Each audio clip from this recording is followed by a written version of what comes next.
할렐루야. 우리 서로 인사하겠습니다. 하나님이 당신을 축복하십니다. 하나님이 축복하십니다. 하나님이 축복하십니다. 하나님이 축복하십니다. 오늘도 참 좋은 날인 줄로 믿습니다. 하나님이 크신 은혜와 복이 사랑하는 성도 여러분들에게 언제나 함께 하시기를 예수님의 이름으로 축복을 드립니다. 아멘. 지난 주 중에 3월 들어서 이렇게 중하순 돼서 눈이 내리는 경우가 드문데 눈이 내렸습니다. 강원도를 잠깐 갔다 왔는데 강원도에는 거의 폭설에 가까운 그러한 이 눈이 내려서 많은 사람들이 힘들어하는 것을 봤는데 어쨌든 그래도 기온이 따뜻하다 보니까는 눈도 빨리 녹는 것 같습니다. 이 눈과 함께 꽃샘 추위도 끝나고 이제는 본격적이고 또 완연한 봄이 된 것 같습니다. 들판에도 곳곳에 얼굴을 내미는 봄 식물들과 꽃들이 간간히 보이는 것을 볼 수가 있었습니다. 이 환절기에 건강 잘 지키시고 또 건강하게 또 아름다운 봄을 맞이하실 수 있기를 예수님의 이름으로 축복을 드립니다. 2차 세계대전 말기에 일본 히로시마에 원자 폭탄이 떨어졌습니다. 지금은 그 히로시마에 가면 원자 폭탄이 떨어졌던 곳을 공원으로 조성해 놓았다고 합니다.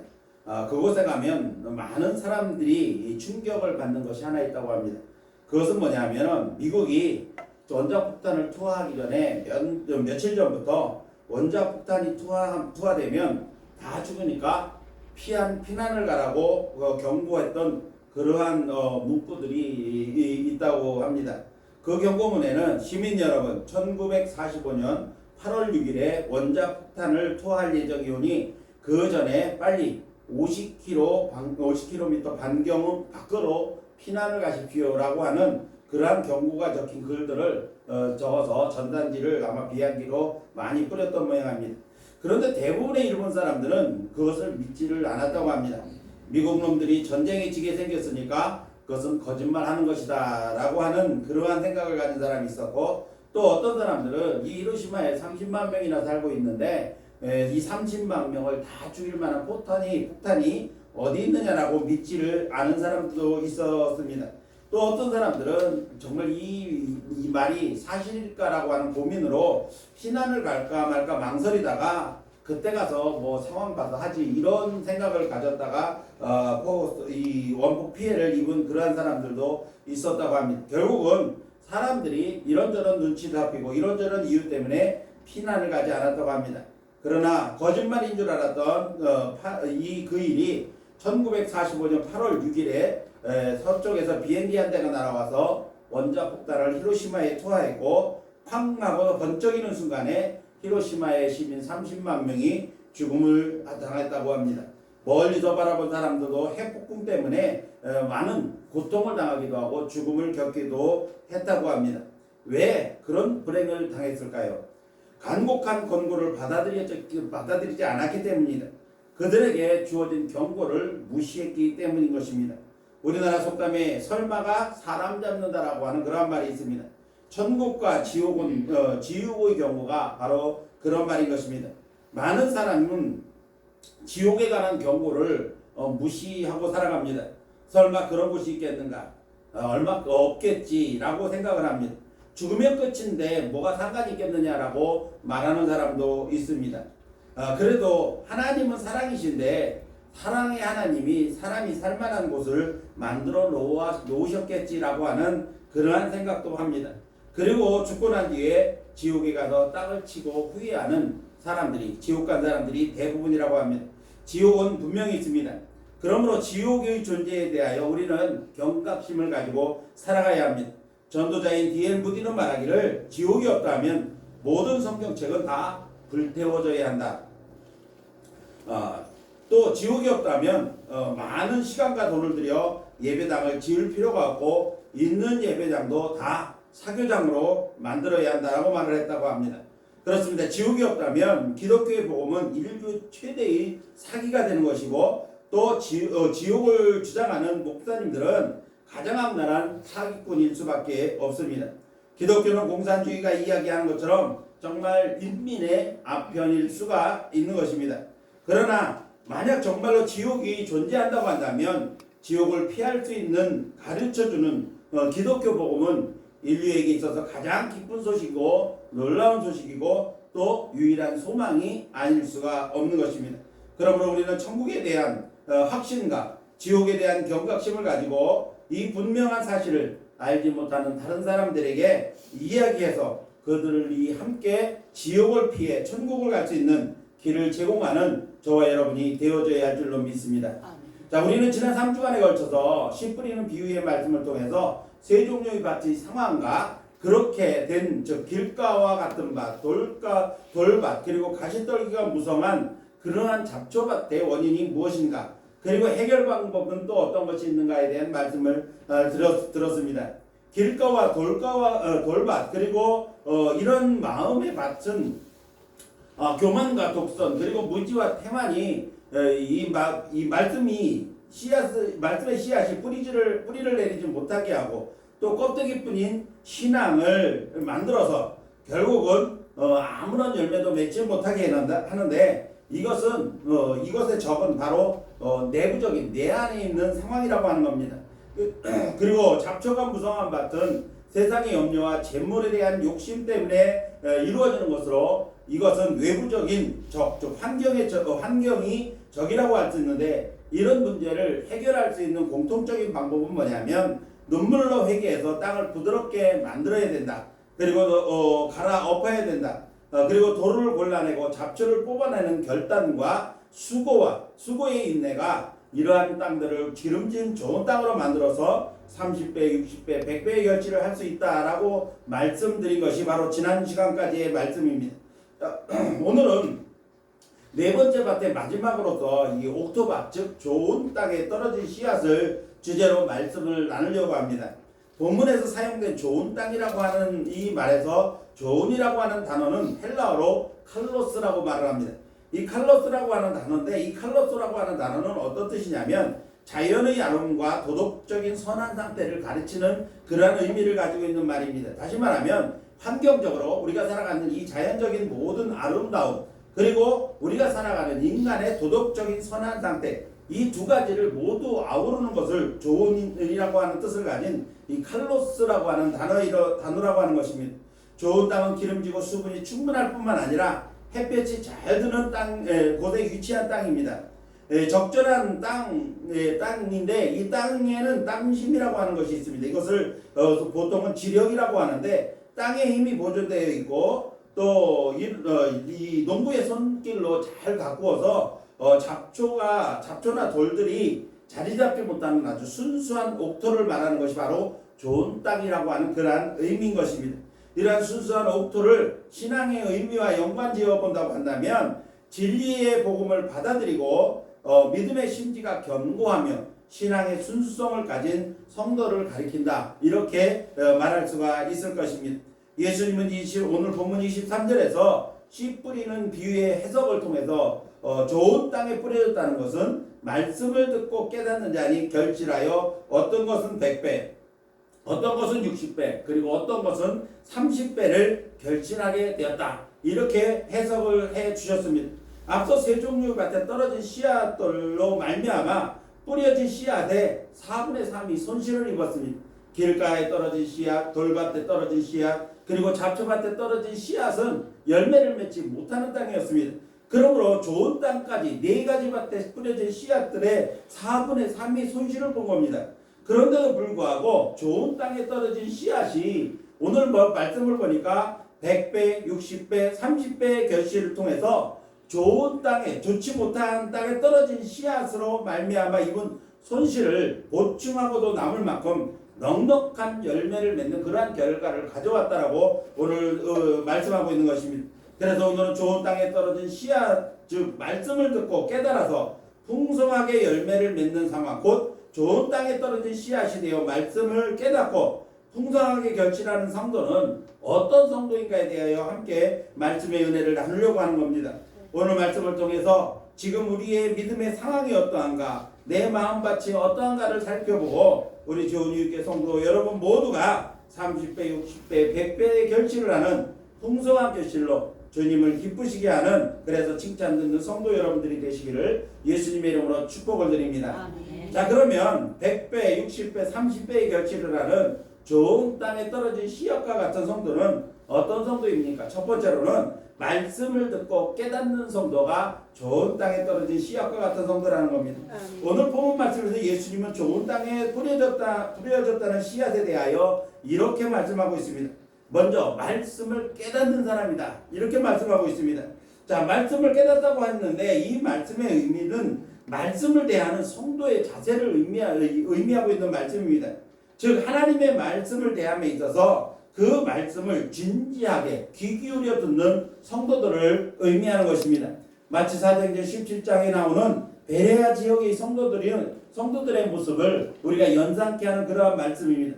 자, 마태복음 17장을 보면 바울과 실라가 데살로니가 지방에서 복음을 전하다가 유대인들의 해방으로 이 야손이라고 하는 사람, 복음을 들은 야손이라고 하는 사람이 고소를 당합니다. 그래서 많은 사람들에게, 유대인들에게 두들겨 맞기도 하고 또 이리저리 시달리다가 결국은 그 지역 관원들에게 고소를 당합니다. 그러다가 결국은 보석금을 내고 풀려나는 사건이 있었습니다. 이 사건 때문에 이 바울과 실라는 유대인들 때문에 더 이상 데살로니가에서 복음을 전할 수가 없었습니다. 그래서 데살로니가를 피해서 베레아 지방에서 말씀을 전하게 되었습니다. 그런데 베레아 지방의 사람들은 말씀을 대하는 태도가 데살로니가 사람들과는 너무나도 다른 모습을 보게 됩니다. 베레아 사람들의 말씀을 대하는 태도에 대하여 사도행전 17장 11절은 이렇게 표현하고 있습니다. 베레아에 있는 사람들은 데살로니가에 있는 사람들보다 더 너그러워서 간절한 마음으로 말씀을 받고 이것이 그러한가 하여 날마다 성경을 상고했다, 이렇게 표현하고 있습니다. 자, 우리가 먼저 보던 한글 개혁 성경에는 이 너그러워서라고 하는 이 말 대신 신사적이어서 이렇게 표현한 그런 말씀도 있습니다. 그렇게 해석을 하기도 했는데 어쨌든 베레아에 있는 사람들은 데살로니가에 있는 사람들보다 더 너그러워서 또 신사적이어서 말씀을 받는데 어떻게 받았냐면 간절한 마음으로 말씀을 받고 또 말씀을 받은 것뿐만이 아니라 그 말씀이 그런가 하여 성경을 날마다 상고했다. 성경을 묵상하고 또 그 말씀대로 한번 살아보려고 애쓰는 그러한 모습들이 있었다는 것입니다. 그래서 베레아 사람들은 말씀을 대할 때 매우 객관적인 입장을 취했습니다. 어떤 감정적으로다가 말씀을 받아들인 것이 아니라 말씀을 객관적으로 받아들여서 그 말씀이 그러한가 날마다 묵상하며 그 말씀대로 행하려는 그런 마음의 준비가 있었다는 것입니다. 그들의 간절함은 준비된 마음과 그들이 할 수 있는 모든 열심을 다하여 말씀을 대하고 그런 마음으로 말씀을 받았다, 이런 의미인 것입니다. 이것은 그들이 말씀을 준비된 마음으로 받았으며 이런 마음가짐으로 말씀을 듣는 베레아 사람들이 하나님의 말씀을 깨닫지 않을 수가 없었다는 겁니다. 그러다 보니까 말씀의 은혜를 받기 시작한 겁니다. 그런 마음에 심겨진 말씀의 씨앗이 어떤 열매가 되어 맺었는지 이어지는 12절 말씀에서는 그 중에 믿는 사람들이 많았다, 또 헬라의 귀부인과 남자들도 적지 않았다라고 말씀하고 있는 겁니다. 자, 이 말씀을 바울과 실라가 전하는 이 말씀을 듣는 사람들이 예수님을 많이 믿게 되었다는 겁니다. 그 믿는 사람 중에는 헬라 사람들, 즉 그리스 사람들의 귀부인들도 적지 않게 있었고 굳이 여기서 남자도 많았다라고 기록하고 있는데 이 남자들이라고 하는 것은 그 시대에 예수님 당시만 해도 여자들과 아이는 사람들의 숫자에 치지도 않았습니다. 그러다 보니까는 항상 모인 숫자들을 헤아릴 때는 성인 남성들만 기준으로다가 숫자를 헤아렸던 것입니다. 그런데 여기서 그러다 보니까 남자도 적지 않았다라고 강조하면서 많은 사람들이 바울과 실라의 말씀을 많이 들은 사람들이 예수님을 믿는 그러한 결과를 가져왔다라고 말씀하고 있는 것입니다. 즉 일반 사람들은 물론 귀족 부인들도 적지 않게 예수님을 영접하는 결과를 낳았다. 베레아 사람들의 간절한 마음으로 말씀을 받고 또 그 말씀을 이 날마다 상고하며 그 말씀대로 행하는 그러한 삶을 살아갈 때 그들에게서는 이와 같은 놀라운 역사가 나타났다라고 하는 것을 말씀하고 있는 것입니다.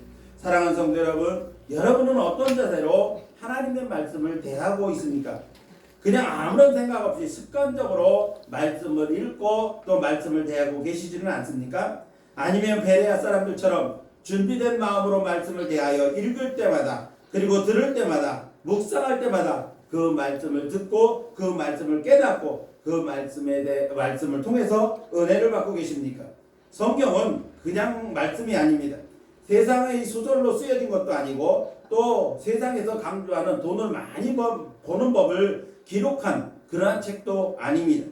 그러므로 말씀을 대할 때 항상 준비된 마음, 받아들이고자 하는 수용성 있는 마음으로 말씀을 대해서 늘 말씀을 듣고 깨달아서 말씀의 능력으로 살아가는 저와 여러분들이 되실 수 있기를 예수님의 이름으로 축원합니다. 아멘. 두 번째로 좋은 땅에 떨어진 그러한 씨앗이라고 하는 의미는 말씀대로 행하는 사람을 의미하는 겁니다. 아멘. 말씀대로 행하는 사람이 바로 좋은 땅에 떨어진 씨앗과 같은 그러한 사람이라는 겁니다. 어떤 일에든지 결과를 만들어내기 위해서 전제되어야 할 것이 있습니다. 말씀도 마찬가지입니다. 말씀이 열매를 맺으려면 전제되어야 할 것이 있는데 그것이 뭐냐면 말씀대로 행함이 있어야 된다는 겁니다. 성경을 보면 어떤 특별한 경우가 아니면 하나님의 말씀을 들은 사람들이 믿음으로 행할 때 그 결과들이 나타났다는 것입니다. 아멘. 하나님께서 호렙산에서 모세를 부르셔서 능력을 주시고 이스라엘 백성의 지도자로 사용하신 것, 이것은 특별한 경우입니다. 모세가 원치 않았지만 하나님께서 하나님의 뜻에 따라 일반적으로 모세를 부르셨고 모세에게 능력을 주셔서 이스라엘의 지도자로 삼으신 것입니다. 이런 특별한 경우를 제외하고는 하나님께서는 대부분 사람들을 사용하셨다는 겁니다. 지도자를 사용하시고 사사들을 사용하시고 그리고 선지자들을 사용하셨습니다. 그들에게 말씀을 주셨고 그리고 즉 하나님의 말씀을 받은 그 사람들이 백성들에게 전하고 백성들을 인도해 감으로써 그것이 말씀의 능력으로 나타났다고 하는 것입니다. 출애굽한 이스라엘 백성들은 가데스바네 사건으로 징계를 받아서 그들은 40년 동안 광야를 방황하게 됩니다. 이제 광야 40년을 끝내고 가나안 땅으로 들어가는 길목에서 만난 첫 번째 문제가 뭐였었냐면 바로 요단강이었습니다. 요단강이라고 하는 이 강은 그 시대 그들이 요단강을 건너 가나안 땅으로 들어가려고 할 때는 범람한 때 우리나라로 말하면은 이 홍수가 날 그런 무렵이었다는 겁니다. 그래서 이 요단강이 범람해 있는 그런 상황에서 이 가나안 땅으로 들어가야 되는데 어떻게 들어가야 할까 고민하고 있을 때 하나님께서 여호수아를 부르셔서 그에게 요단강 도하 작전에 대한 말씀을 합니다. 제사장들에게 명해서 법궤를 메고 먼저 백성들 앞서 요단강으로 들어가라. 그리고 백성들은 그 뒤를 따라 가라고 그렇게 말씀하십니다. 자, 이 범람하는 요단강 홍수가 나서 물이 시뻘겋게 벌어서 모든 것을 삼켜버릴 것 같은 그러한 강물에 선뜻 들어가기가 어려운 상황입니다. 그럼에도 불구하고 여호수아의 명을 받은 제사장들이 법궤를 메고 요단강에 발을 들여놓는 순간에 그렇게 범람하고 흘러넘치던 강물이 멈춰져서 양쪽으로 갈라져서 그 땅이 마른 땅이 되어졌고 이스라엘 백성들은 마른 땅으로 요단강을 건너가게 되었다는 것입니다. 그들이 제사장을 비롯한 이스라엘 백성들이 저 범람한 요단강을 어떻게 들어갑니까? 한 발만 들여놔도 떠내려갈 것 같은데 어떻게 들어갑니까? 라고 거부하고 움직이지 않았다고 한다면 아무런 일도 일어나지 않았을 것입니다. 그러나 제사장들이 법궤를 메고 그리고 요단강에 발을 들여놓는 행함을 보이는 순간에 요단강이 갈라진 것입니다. 그뿐만이 아닙니다. 그들이 요단강을 그렇게 건너가서 처음 만난 성읍이 바로 여리고 성읍입니다. 한 번도 점령당해보지 않은 이 견고한 여리고 성읍을 지나가야만 그 성읍을 점령해야만 가나안 땅에 들어갈 수가 있는 거. 가나안 정복 전쟁을 시작할 수가 있습니다. 그런 상황 속에서 여호수아가 하나님 앞에 기도했더니 하나님께서 여리고성 함락 작전을 지시하십니다. 너희는 일주일 동안 그 성을 열심히 돌아라. 하루에 한 바퀴씩 돌고 마지막 날 일곱째 날에는 7바퀴를 돌아라. 쉬운 일이 아닙니다. 무척 힘든 일입니다. 하루에 한 바퀴 도는 일을 어떻게 해볼 수 있다지만은 마지막 날 7바퀴를 한 번에 도는 일은 쉬운 일이 아닙니다. 거기다가 이스라엘 백성들이 1명도 아니고 10명도 아니고 적게는 200만 명 가까이 됐을 그러한 많은 사람들입니다. 근데 이 사람들이 하루에 한 번씩 이 여리고성을 돌고 마지막 날 부지런히 7바퀴를 그것도 한마디도 하지 않고 그리고 돈다는 것은 쉬운 일이 아닙니다. 그럼에도 불구하고 이스라엘 백성들은 여호수아의 명령에 따라서 아무 말도 하지 않고 하루에 한 번씩 여리고성을 돕니다. 그리고 마지막 날 부지런히 7바퀴를 돕니다. 그리고 여호수아의 신호에 따라서 일제의 여리고성을 향하여 함성을 질렀더니 한 번도 무너져 본 일이 없는 천의 요새라고 하는 여리고성 벽이 무너져 버리고 여리고성을 칼 한 번 휘두르지도 않고 점령할 수가 있었다는 것입니다. 사랑하는 성도 여러분, 늘 말씀드립니다마는 아무리 좋은 씨앗도 심지 않으면 좋은 열매를 거둘 수가 없습니다. 아멘. 아무리 하나님의 말씀이라고 해도 듣기만 하고 그것을 행하지 않으면 말씀의 능력은 나타나지가 않습니다. 그래서 예수님의 말씀이, 예수님께서 병자들을 만났을 때 그들에게 하신 말씀이 뭡니까? 일어나 내 자리를 들고 걸어가라. 중풍병으로 누워서 한 번도 걸어가 본 일이 없는 사람에게 일어나 내 자리를 들고 걸어가라 할 때 그들이 어떻게든 일어나려고 애를 쓰는 그 행함을 통해서 그들의 병이 고쳐지고 건강을 회복했다는 겁니다. 한 번도 일어나 걸어본 일이 없는 안전뱅이가 일어나 걸어가라고 하는 그러한 예수님의 말씀을 듣고 일어나려고 애를 썼을 때, 행했을 때 발목이 힘을 얻고 그 안전뱅이가 고침받고 건강이 회복된 줄로 믿습니다. 아멘. 야고보서 2장 26절에서 말씀하시기를 영혼 없는 몸이 죽은 것 같이 행함이 없는 믿음은 죽었다. 죽은 믿음이다. 이렇게 말씀했습니다. 아멘. 뿐만 아니라 야고보서 1장 22절 말씀에서는 듣기만 하고 행하지 않는 것은 자신을 속이는 것이다. 이렇게 말씀했습니다. 그러므로 좋은 땅에 떨어져 30배, 60배, 100배를 결신하는 그러한 사람은 말씀을 듣고 깨닫는 대로 힘써 행하여 열매를 맺는 그러한 사람이라는 것입니다. 이제 사랑하는 성도 여러분들이 말씀처럼 말씀을 듣는 대로 성령의 인도하심을 따라 깨닫고 깨닫는 대로 순종해서 늘 풍성한 열매로 하나님을 기쁘시게 하는 성도 여러분들이 되실 수 있기를 예수님의 이름으로 축원합니다. 아멘. 마지막 세 번째로 좋은 땅에 떨어진 씨앗과 같은 사람은 어떤 사람이냐면 열매를 결실하는 사람입니다. 사랑하는 성도 여러분, 모든 일의 결과는 열매입니다. 아무리 좋은 일도 열매를 맺지 못하면 결국은 결과를 만들어내지 못한 것입니다. 그래서 모든 일의 결과는 열매를 통해서 알 수가 있는 것입니다. 우리가 잘 아는 달란트 비유에서 칭찬을 받았던 종과 책망을 받았던 종의 차이는 무엇입니까? 주인 앞에 섰을 때, 주인과 결산할 때 주인 앞에 결과물이 있었느냐 그렇지 않느냐의 차이였던 것입니다. 물론 가정도 정당하고 열심을 다하는 것, 성실함도 중요합니다. 그러나 그런 수고에도 불구하고 아무런 열매를 맺을 수 없다는 것, 맺지 못했다고 하는 것은 얼마나 허망한 일입니까?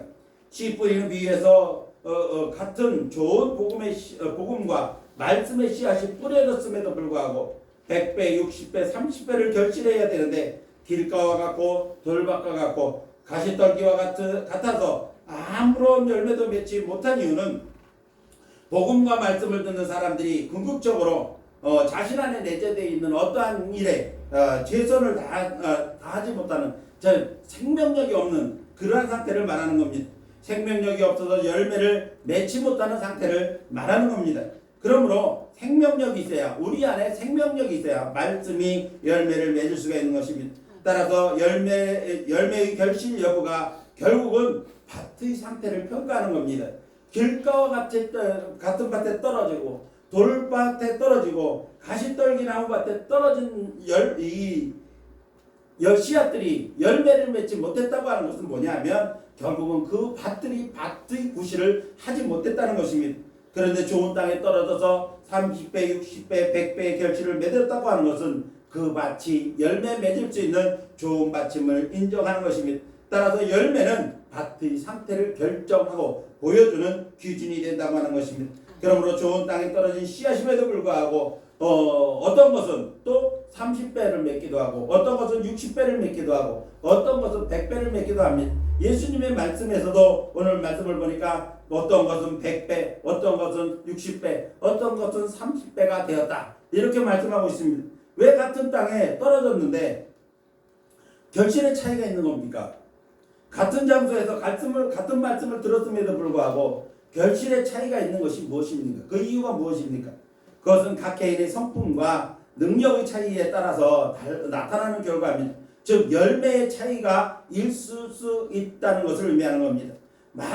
같은 교회에서 또 같은 말씀을 들으면서 같은 모습으로 신앙생활을 한다 할지라도 그 성도들에 따라서 이 열매가 다를 수 있는데 그 차이가 뭐냐면 그 사람이 가지고 있는 성품이 영향을 줄 수도 있고 또 그 사람이 행하는 어떤 열심의 차이가 있을 수도 있고 그리고 또 이 능력에 그 사람이 가지고 있는 어떤 역량의 차이도 있을 수 있다는 것입니다.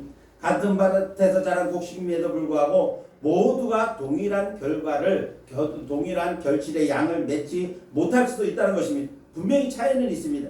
그런데 그렇다고 해서 농부가 많이 맺힌 것만 추수하고 적게 맺힌 열매를 무시하거나 그대로 버려두지는 않는다는 겁니다. 물론 알곡과 쭉정이는 분리하지만 알곡을 양으로 구분하지는 않는다는 겁니다. 이것은 개인의 성품과 능력의 차이가 있음에도 불구하고 100배를 맺은 열매나 60배를 맺은 열매나 30배를 맺은 열매나 모두 모아서 곳간에 드린다는 것입니다. 결과물인 열매의 차이는 있다고 할지라도 농부는 아무리 작은 열매라도 무시하지 않거나 무관심하지 않고 열매 자체로 그것을 인정한다는 것입니다. 곧 하나님께서 성도들이 맺은 믿음의 열매들이 아무리 작아도 무시하지 않으신다는 겁니다. 무관심하지 않으신다는 것입니다. 그 작은 열매 30배와 같은 열매일지라도 그것을 인정해 주시는 것이 하나님의 계산법이라는 겁니다. 그러므로 반드시 좋은 땅이 되어 복음과 말씀의 씨앗이 뿌려졌을 때 100배의 결실을 그 100배의 결실만을 요구하시는 하나님은 아니시라는 겁니다. 따라서 100배를 맺으면 더욱 좋은 일이고 안 되더라도 열매를 맺으면 30배의 열매라도 맺을 수가 있다고 한다면 그 열매 자체, 작은 열매 자체라도 하나님께서 그것을 기대하시고 인정하신다는 사실을 우리는 알아야 된다는 것입니다. 그러므로 이제 사랑하는 성도 여러분들이 반드시 좋은 땅, 좋은 믿음의 밭을 일궈내어 날마다 말씀의 씨앗을 품고 잘 자라게 해서 열매를 맺으시되 100배를 결실을 하면 좋겠지만 그렇지 않다고 할지라도 60배 열매라도 아니 30배 열매라고 할지라도 반드시 열매를 맺어서 그 열매 자체로 하나님께 인정받고 그리고 하나님을 기쁘시게 하며 칭찬받는 그러한 성도들이 되시기를 예수님의 이름으로 축복을 드립니다. 아멘. 이제 말씀을 맺습니다. 예수님을 구주로 믿고 구원받은 성도들은 좋은 땅이 되어 결실하는 삶을 사는 것이 우리를 향하신 하나님의 뜻이고 또한 성도의 본분이기도 한 것입니다. 열매 맺는 삶이 하나님을 기쁘시게 해드리는 성도의 삶인 것을 우리는 잊지 말아야 될 것입니다. 이미 말씀드렸습니다마는 예수님께서 씨 뿌리는 비유의 말씀을 하신 것은 열매를 많이 맺어라, 꼭 많이 맺어라 이렇게 이것을 말씀하시는 것이 아닙니다. 열매를 맺지 못하는 길가와 같은 밭, 돌밭과 같은 밭, 가시떨기 밭과 같지라도 그것을 강조하시기 위해서 예수님께서 말씀하신 것이 아니라 우리는 좋은 땅, 옥토가 되어서 결실하는 그리스도인의 삶을 살라고 우리에게 이렇게 교훈하고 계신다는 사실을 우리는 기억을 해야 합니다. 그러나 원치 않게 길가와 같은 밭이 될 수도 있고 또 돌밭과 같은 밭이 될 수도 있고 가시떨기 밭이처럼 잡초가 무성한 밭이 될 수도 있습니다. 그럴 때마다 우리는 깨닫는 대로 회개하고 하나님 앞에 돌이켜 갈아엎는 그러한 작업과 수고를 통해서 우리의 밭을 옥토로 만들어서 주님께서 원하시는 주님께서 우리에게 이 씨 뿌리는 비유를 말씀하신 그 의도대로 옥토를 만들어서 결실하는 그러한 저와 여러분이 되어져야 할 것입니다. 아멘. 이렇게 좋은 밭이 되어 결실하는 그리스도의 삶은 어떤 삶입니까? 말씀을 듣고 깨닫는 성도가 되어야 합니다. 또 말씀을 듣고 깨닫는 대로 그대로 행하는 성도가 되어야 합니다. 또 말씀을 듣고 깨닫는 대로 행하여 풍성하게 열매 맺는 그러한 성도가 되어야 할 것입니다. 이제 사랑하는 성도 여러분들이 기름진 좋은 믿음의 밭을 만들어서 성도 여러분의 마음밭에 떨어지는 복음과 말씀의 씨앗들이 잘 심겨지고 뿌리를 내리고 싹을 틔우고 잘 자라서 꽃도 피우고 열매도 풍성하게 맺어서 30배, 60배, 100배의 결실을 해서 하나님을 기쁘시게 하고 또 하나님으로부터 칭찬드는 열매 가득한 성도 여러분들이 되시기를 예수님의 이름으로 축원합니다. 아멘. 기도하겠습니다.